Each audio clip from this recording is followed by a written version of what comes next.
The Monaco Grand Prix this year completely underdelivered, and I didn't think that was even possible considering how low my expectations are usually for this race. But I did have a little bit of faith that their new idea implemented by the FIA to increase the racing around Monaco, implementing a mandatory 2 stops, an extra stop than we usually have, would have a little bit of impact. But honestly, I think it made the racing worse than what we would have had if we had just had the mandatory 1 stop. So that begs the question to ask, what do we need to do about Monaco? Moving on to the actual race itself, we should dive straight into it, but we'll start with qualifying, where Lando took pole position ahead of Charles Leclerc and Oscar Piastri. It was a great fight for pole position. The McLarens went early with their runs, and that allowed Charles to then snatch pole from Lando, but then the McLarens went again, which I didn't think they would do, and Lando delivered a great lap to take back pole position, so completely deserved, and it was a great qualifying session to watch. If only the race was as good as qualifying around Monaco. Lando ended up getting a good start and led into turn 1, but had a massive lockup on both front tyres into Sainte Devote. I thought this would majorly impact his race, but it didn't end up doing much harm, as the low speeds and the low tyre temperatures at which it occurred just made superficial damage on the tyre and didn't cause any long-term vibrations, which was said by McLaren after the race. So the lockup didn't do anything apart from create a big puff of smoke, and maybe, as Oscar Piastri said in his post-race interview in the cooldown room, make him think that now Lando was going straight into the barriers. We did actually have an incident on turn 1 though, and that was between Bortoleto and Kimi Antonelli down at Portier. Bortoleto got past Kimi into the hairpin, and then Kimi sent it back down the inside of Bortoleto into Portier, and Bortoleto just went straight into the barriers. I don't think this was Kimi's fault at all. It's tough to overtake around Monaco, and Kimi was ahead at the apex, and he didn't leave a car's width, but there wasn't really space for 2 cars anyway to go side by side through that corner, so he couldn't really have left a car's width in the first place. And I think Bortoleto just should have given up this position. He was on the outside, just backed out slightly and followed Kimi through the tunnel, and then he wouldn't have broke his front wing. But this caused a versatile safety car, which ended up staying out for quite a while until lap 5. And then from then on, we didn't have much happen until Gasly had a huge incident on lap 9 going into the Nouvelle chicane, where he was behind Yuki Tsunoda and just braked too late, locked up the rear slightly, went straight into the back of Yuki's rear tyre, which I'm surprised Yuki didn't get any damage from this, but it completely destroyed the front of Gasly's car, and he nearly collected his teammate Colapinto on the exit of the chicane.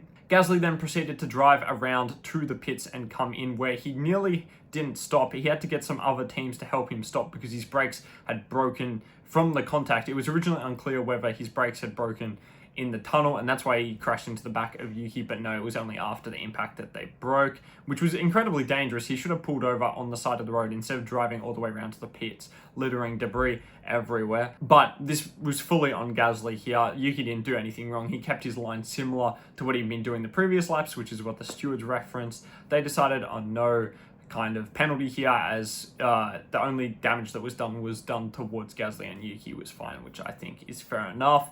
I did forget to mention though that because of the VSC, a bunch of drivers decided to pit early, and it was good timing for them. I'm sure they would have pitted anyway because of the 2-stop strategy. Teams were considering pitting early to get themselves out of traffic, but the VSC really helped those drivers, so they thought, until the strategy we're about to talk about played out. Not much from this stage really happened in terms of racing, but we did have the major talking point of the Grand Prix play out, and that was the team strategy that was employed, which was first used by RB. So RB had Hadjar running ahead of Lawson, and the 2 drivers were basically next to each other on track. And then suddenly Lawson started driving 4-5 seconds a lap slower than Hadjar. And this created a pit stop gap between Hadjar and Lawson and allowed Hadjar to pit without losing any spots. They then repeated this for Hadjar's second stop. So he basically got his 2 stops out of the way without losing any track position or time. And there was nothing the drivers behind Lawson could do about this, because it's impossible to overtake around Monaco. If you drive strategically slowly in certain spots where people just can't get past, and you only go quickly in the spots where you need to, down the main straight, out of the final corner and out of the Portier into the chicane, then no one is able to overtake around there. So he was driving seconds a lap slower, and that allowed Hadjar to do his 2 pit stops. This forced the hands of Williams and then eventually Mercedes, because if you didn't follow through on this, you weren't going to put yourself in a position to score points. So Williams then implemented it with both drivers as well, swapping positions to do it for both, and then Mercedes ended up doing it. I personally hated watching this unfold. I can't blame the teams in this situation, as if one team did it, you basically had to do it, otherwise you were losing out on so much potential. But for me, it was just a complete farce, and it was just not in the spirit of racing whatsoever, and it just looked incredibly stupid.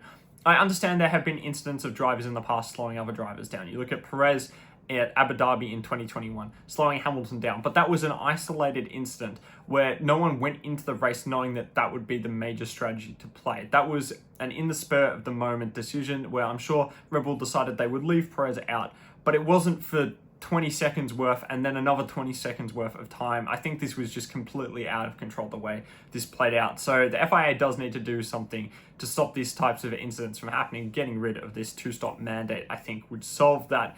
They can't really implement, oh, you must drive at 107% of your best time, or you must always try your best, because it's so hard to define a line for that. So they need to come up with ways that allow overtaking to be occurring around Monaco so that these types of incidents don't happen. But let me know what you guys think about this down below. Did you like it? Did you hate it? I'm sure most of you hated it like me, but let me know in the comments down below.